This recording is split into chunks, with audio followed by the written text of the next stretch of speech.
Hello everyone and welcome to my channel. I hope that you are all good.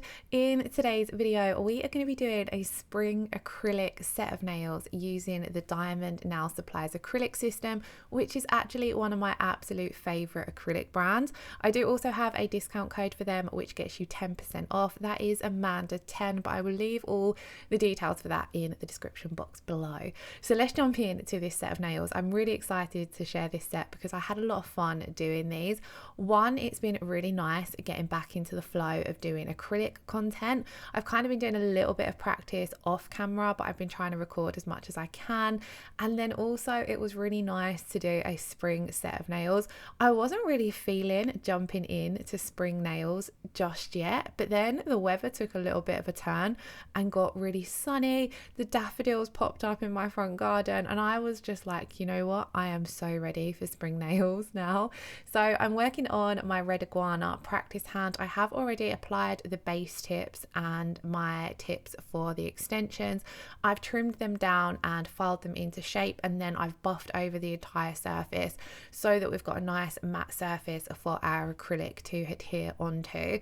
This is pretty similar to how I would work if I was working on myself. So I would prep the natural nail plate, apply my tips, shape and buff them, and then come in and apply a thin layer of clear acrylic. The only difference is I would normally, if I'm working on myself, would take that clear acrylic down to the cuticle area, but I didn't do that on this set because we're just working on the practice hand, and I mainly want that clear layer down just to help there be a nice seamless finish between the natural nail bed area and the tips.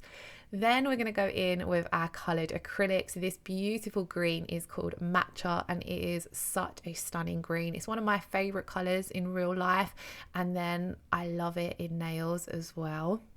So I'm going to come in and apply this to the tip of the nail. We're going to be doing some ombres in this set, some marble ombres and some glitter. It was a pretty simple acrylic design set, but I thought it turned out really pretty. So first of all, I've placed this bead of acrylic down and I've walked it down to the tip of the nail and then I blended it back into that natural nail bed area so that there's not a harsh line where that green acrylic finishes, so that when we come over with our nude colour, there's going to be a nice seamless blend. And then what I'm doing, because it's still quite cold, especially in the nail room that I'm working in, the acrylic does set a little bit slower, so I'm just constantly tapping it into place, keeping it nice and neat at those sidewalls area, and then just making sure it's blending back so we've not got a bulky tip. I'm going to leave that to set and we're going to move on to the marble on the ring finger. This is going to be an ombre marble, so I'm only doing a marble for the tip of the nail. So I've placed down wet beads of acrylic. We're using Clairity Silk, which is that gorgeous soft white, and then that Matcha green again. And as you can see, I'm just picking up small wet beads of acrylic, placing them down, cleaning off my brush, and then I'm just going to swirl through those and create a marble effect. I wasn't too fussed about how this marble turned out. I didn't want it to be super defined, if that makes sense. I wanted it to look a little bit smooshy and soft because we're going to be blending our core colour over the top and creating a bit of a fade. And I really love this colour in a marble. I think it was last spring I did a full set of marble nails with green, white, and I know I used this matcha green, but I can't remember what white and clear I used. But I created a really kind of like jade marble look and I really loved that set. So I might try and do maybe a recreation of that, because I've got some new gold chromes and gold flakes since then, which I think would look really pretty. Again, with this acrylic, I'm tapping those sidewalls to keep the sidewalls nice and neat. We don't want to end up with our acrylic flowing onto the sidewalls too much and creating a bulky sidewall, as then you're going to have more filing. On to the middle finger, I'm going to be doing a glitter ombre on this nail, but I wanted there to be just a pop of colour behind that glitter. I'm really struggling as always to get my words out. So I wanted to just pop a wash of the matcha green down. And then when we come in with our glitter, it's kind of got a little bit of a base, so we don't have to apply too much glitter to get full coverage. If you don't want to do this with a coloured acrylic, you could do it with a finer glitter instead. I am going to leave that to set because I wanted the glitter to go over my nude colour, so I wanted to get all my colours down first before we come in with our nudes and our glitters. So we're going to move on to the pointer finger, and I'm doing another ombre, same as the little finger, but on this one we're going to be using silk and then our core color. So I'm coming in, placing my beads of acrylic down, pulling them down towards the tip of the nail and then blending them backwards, using nice light feathery strokes when we're pulling that acrylic down, because we don't want to pull too much of the product down. And silk is a beautiful color for a classic ombre look. It's a softer white than the classic bright white, so it makes it really easy in an ombre set of nails. On to our core application, I'm using Sassy, which is this beautiful nude with a gold sparkle. I love a nude and gold acrylic powder, so this is one of my absolute favorites. So I'm picking up a medium-sized bead of acrylic here, placing it down right at that cuticle area, tucking it in to get a nice neat cuticle application, and then just pulling it down at the sides. When I first placed that bead down, it was a little bit on the wet side, so it went to run into the sidewalls, so I did have to quickly chase that bead a little bit. And kind of when the weather is colder, your acrylic is a little bit wetter, so you do have to play around with your ratio a little bit to get it to be the consistency that's easiest to work with. So I always find a more medium to dry consistency works best with both Diamond Nail Supplies and CJP, which are two of my kind of like favorite brands when it comes to ease of use. So again, I'm coming in with another medium-sized bead here just to perfect that ombre a little bit, and I'll talk application a little bit more on the next nail as we've quickly moved through this one. But I'm just feathering that color down so that it blends nicely over that matcha green, and any core color that has a glitter in it is usually a little bit easier to blend than a solid color. So if you're new to acrylics or ombres, I would definitely recommend trying a shade like this. So again, I've picked up a medium-sized bead of acrylic, picked it up slightly drier. I'm also draining the back of my brush so that we're pulling some of that excess moisture out of the bead of acrylic, and I find this gets the consistency a little bit more spot on. As you can see, this bead of acrylic was a lot easier to work with than the beads of acrylic on the little finger, so sometimes it takes just adjusting that ratio, either depending on the temperature or the brand you're using. So again, I go into my Monomer, press the back of my brush up against my pot, and then I go into my powder. I like to bounce my brush in there 3 times, picking up a medium-sized bead, draining the back of that bead, and then place it down onto the nail. Here I'm just building up that cuticle area a little bit more, but keeping a majority of this bead in the apex area so that we're building up a little bit of structure. We are going to have to come in and encapsulate this nail so that when we file, we're going to protect the marble and the blend. But where these are strength powders, they don't technically need to be encapsulated. So if you were building a full nail with these, you wouldn't need to encapsulate. We're only going to be encapsulating for the nail art purposes. So I'm building up a lot of that structure with this color so that I can then come in and just do a thin clear encapsulation layer. I hope that makes sense. So again, blending this down, and if you find you've brought your color down a little bit too far, you can do what I'm doing here, which is just taking my brush with a little bit of monomer and removing some of that coloured acrylic over the marble so that you can still see that marble coming through. This is the nail that we're going to be doing our glitter fade on, but I'm going to start off and do my coloured acrylic first of all, sorry, my core acrylic first of all, because I want the glitter to fade over the top. If you want the glitter underneath your acrylic, then you would do the glitter next and then come in with your core colour. It kind of depends on the look you're going for that particular ombre. So I placed a small bead down. I'm working on getting it nice and neat at that cuticle area before I come in with my bead that's building up that apex area. So as you can see with this bead, I only tap a small amount of it up to that cuticle area because we don't want a thick, bulky cuticle line. And I'm keeping a majority of this product down in that apex area, building up the structure where it's needed, and then just very gently blending a small amount of it down to create a nice blend over that matcha green. So at the moment, this now looks pretty much exactly the same as the little finger, but then we're going to come in a super small bead of clear acrylic, and then going to dip into our raw glitter mix and just place this down on the nail using really light, gentle touches to move that glitter around, fading it back over the Sassy and then pulling it down to the tip of the nail. This beautiful glitter is perfect for spring. This is Joy, I think it's Joy or Joyful from Charlie's Nail Art. Again, I do have a discount for Charlie's, so I'll leave that in the description box below. And I'll list all the products that I've used in the description box below as well, just in case I've got any names wrong or missed any. I'm layering this glitter up like a little bit. I don't want it to be too thick and bulky. We've got that colour underneath, so we haven't got to cover the tip of the nail fully. And then I wanted a bit more of a spring hint to this set of nails, so I grabbed these little iridescent chunky flowers. I'm popping a thin wash of clear acrylic down just so these have something to stick onto, and so I can kind of like nudge them around into place. And then they're going to set in this little wash of clear acrylic so that when it comes to doing our full encapsulation layer, they're not going to move around. It just makes it a little bit easier.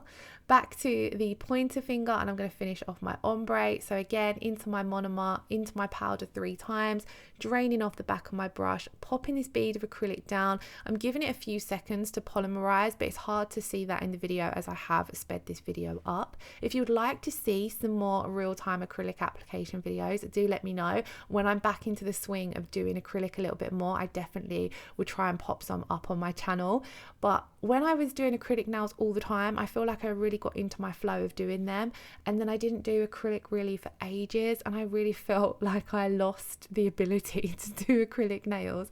But with a little bit of practice, it's slowly coming back, and I'm really loving it. I'm really loving the long acrylic nails. Don't get me wrong, I love gel polish, I love builder gel, but it's really nice to come in and do a long acrylic set of nails, as they were kind of like what I started my YouTube journey on, and they've always been a kind of nail technique and design that will always have a special place in my heart, even if acrylic is not as popular and trendy as it used to be, because now it's all about the builder gels and things like that.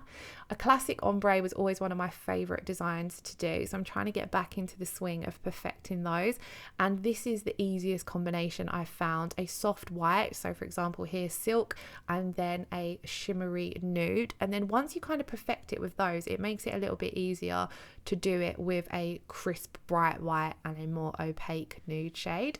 I did allow these a couple of minutes to fully set, and then we're going to come in and encapsulate.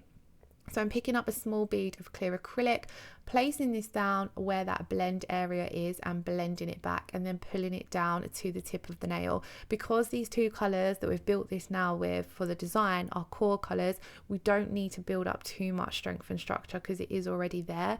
But I've worked a little bit on the thinner side with them, so I'm just making sure that I'm coming in and building up that apex. Even though we're working on a practice hand, I wanted to make sure that I was keeping up with practicing my strength and structure, because if you were wearing a long set of nails like this, it would be really important that the strength and structure is there, otherwise you will just get breakages. And a lot of the time when there's a breakage, it's kind of at that point where the natural nail meets the free edge. The natural nail free edge meets the tip of the extension, so you want to make sure that that sort of stress area, you've got enough thickness, and then again down in the apex area, so that the nails are well balanced, and then kind of like protecting the nail bed as well, because if you wouldn't want to break an acrylic nail and take off your natural nail, it would hurt a lot, trust me, I know. So here we're coming in and just finishing up encapsulating. This nail was a little bit thicker where we had done a lot of the marble work and I'd built up the colour, so I do only come in with a thin encapsulation layer here. I just want to make sure that I'm going to be able to file and contour the nail and get a nice crisp shape. So I want to make sure that I have encapsulated it fully, so that when it does come to filing, we're not going to file in and start removing the marble effect. Same goes for your glitter. You want to make sure you're fully encapsulating your glitter, because otherwise when you start filing to shape and contour the nail, you're going to start filing off your glitter. So picking up a medium-sized bead of acrylic, blending that back, and then walking it down to the very tip of the nail. You don't want the tip of your nail to be too thick and chunky, as it's just not good for the appearance of the nail, and it'd feel quite horrible as well. And then I'm working my way down the nail, so I've placed a more medium-sized bead of acrylic. I work a little bit wetter when I'm encapsulating over chunky glitters, just to make sure that clear acrylic flows all around those chunkier glitter pieces. And then lastly, I might come in with another bead, but for this bead, just tapping it up into place at that cuticle area and blending it down. And then I think actually I do look at this now from all angles and come in with another bead of acrylic, just because you might feel as though you've fully covered the entire nail and encapsulated everything, but the apex might be a little bit thin, which was exactly what the problem was here. So I come in with another small bead of acrylic, it builds up that apex, and then I'm just blending it down so there's a nice seamless layer, and then it's going to minimize the amount of filing we have to do. So again, I'm going to come in. I'm really sorry, I've tried to leave picking up my bead pickup in shot, but I didn't realize it was out of shot. But I'm coming in, picking up my bead of acrylic, placing it down on the nail. It was a little dry, so I added a little bit of monomer to the nail to help it walk down the nail, and then we're just pulling this bead down to the tip of the nail. This way we're not going to add too much bulk at the very tip of the nail, and then I'm just going to work my way up the nail. So I picked up a fairly medium to large bead of acrylic here, tapping it into place. As you see, I'm wiping off my brush quite a lot just to wipe off any excess acrylic that you've kind of want to get rid to keep your brush nice and clean. If your brush is clean, you're able to pull your acrylic into place a lot better. And then I'm just blending this down, and then that was encapsulation finished. So I did allow these to fully dry. You need to make sure your acrylic has fully set before you go in and do any filing. So I did file and buff these off camera, because a lot of the time when I'm working on the red iguana hand, I take the nails out of the hand to file, just so I don't cause any damage to the hand, and then I'll slide them back in just to finish up any shaping and to make sure that the sort of free edge shape is correct for how the nails are positioned. It's a lot easier to do filing on your own nails than a practice hand, in all honesty. But yeah, I filed these, so I contoured the surface of the nail and then filed the shape, and then I went over them with my buffer just to buff out any of the scratches that are left behind from filing. I then gave them a good wipe with some alcohol to clean away all of that dust, and then we're ready to come in and top coat. And I love this part, especially when there's a glittery, shimmery set of nails, because the top coat just brings everything back to life. And I loved how this green glitter worked with the Matcha acrylic. It kind of, with the pop of pink in there as well, it just give it a little bit more of a hint of spring. But of course, if you didn't want to go in with a glitter on this nail, you could come in and maybe do another marble ombre, or even a full marble would look nice as well. So once I've applied my layer of top coat, I'm going to pop this in to cure for 60 seconds, and then this was the finished result. Let me know what you thought of this set in the comments below. If you did enjoy today's video, please do give it a thumbs up. If you're watching and you're not already subscribed to my channel, I would absolutely love it if you hit that subscription button. And I shall see you all again in the next video. Lots of love. Thank you all so much for watching. Bye bye.